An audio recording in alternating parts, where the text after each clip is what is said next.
Have you ever wondered why some people come alive when the skies turn gray, while everyone else is chasing the sun? Why they feel calmer in the cold, more focused when days are shorter, and strangely more themselves when the world slows down? Why summer feels overwhelming to them but winter feels like home? Most people think it's just about weather preferences, but it's not, because choosing winter over summer often reveals something much deeper about how a person thinks, how they process emotions, and how they experience life. And today, we're uncovering the hidden psychology behind people who prefer winter, a mindset that's often misunderstood, quietly powerful, and far more complex than it looks. Stay with me, because by the end of this video, you might finally understand yourself, or someone close to you, in a whole new way. Before we go deeper, quick question. If you've ever felt more at peace in winter than summer, or if this topic already feels personal, like this video, it helps more than you know. Subscribe for deep psychological content like this every week, and comment winter or summer. Let's see where you stand. Now, let's begin. It's not about the cold, it's about control.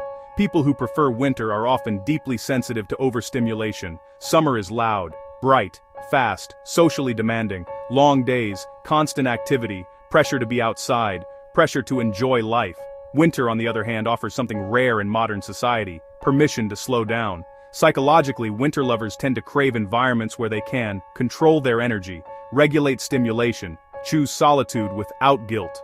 Cold weather limits chaos. It narrows the world. And for certain minds, that feels safe. Not boring, not depressing.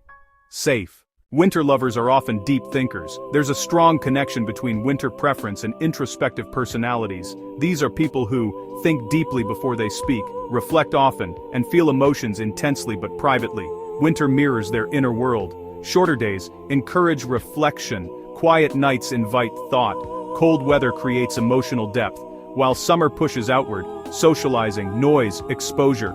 Winter pulls inward, and for reflective minds, that's where clarity lives. They don't fear silence, they need it. Summer is associated with adventure, risk, visibility, being seen. Winter is associated with comfort, stability, familiar routines, emotional warmth. People who prefer winter often value emotional security over external excitement.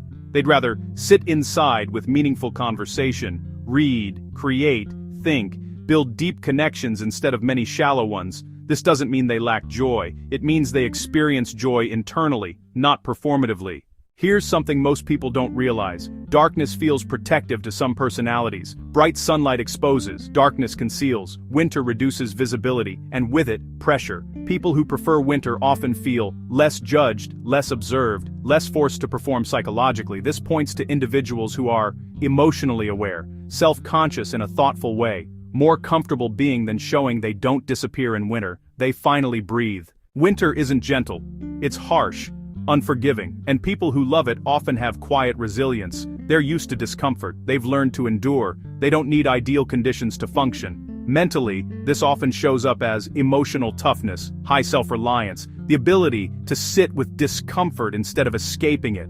Where others seek warmth immediately, winter-minded people adapt, and that adaptability often shows in life challenges, not just seasons. Winter and creative minds, writers, artists, philosophers, musicians. Historically, many creative minds gravitate toward winter. Why? Because creativity thrives in isolation, stillness, emotional depth. Winter strips away distraction. It gives the mind space to wander. Not ma anman soanden omanditan.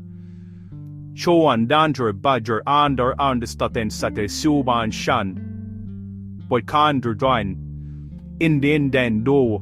And people who prefer winter often have rich inner worlds that don't need constant stimulation. Their imagination keeps them warm. To a winter-preferring mind, summer can feel like emotional noise. Too many expectations. Go out, be happy, be active, be social. Too much exposure, too much brightness, too much pressure. It's not that they dislike joy, they dislike forced joy. Winter allows authenticity without explanation. 8 Part 8. This isn't sadness, it's depth. Let's clear this up. Loving winter does not mean someone is depressed, cold, or antisocial. In many cases, it means they feel deeply, think slowly and thoroughly, value meaning over momentum. They don't chase highs, they build foundations. And in a world obsessed with constant positivity, that kind of depth is rare. People who prefer winter aren't running from life, they're choosing a rhythm that aligns with who they are. A rhythm of calm over chaos, depth over noise, presence over performance. Winter isn't their escape, it's their clarity. If this video made you feel seen, or helped you understand someone in your life, like the video so more people can find it, subscribe for more deep psychology and mindset breakdowns, and comment below what season feels like home to you, and why, because sometimes the season we love most reveals the truth about who we are.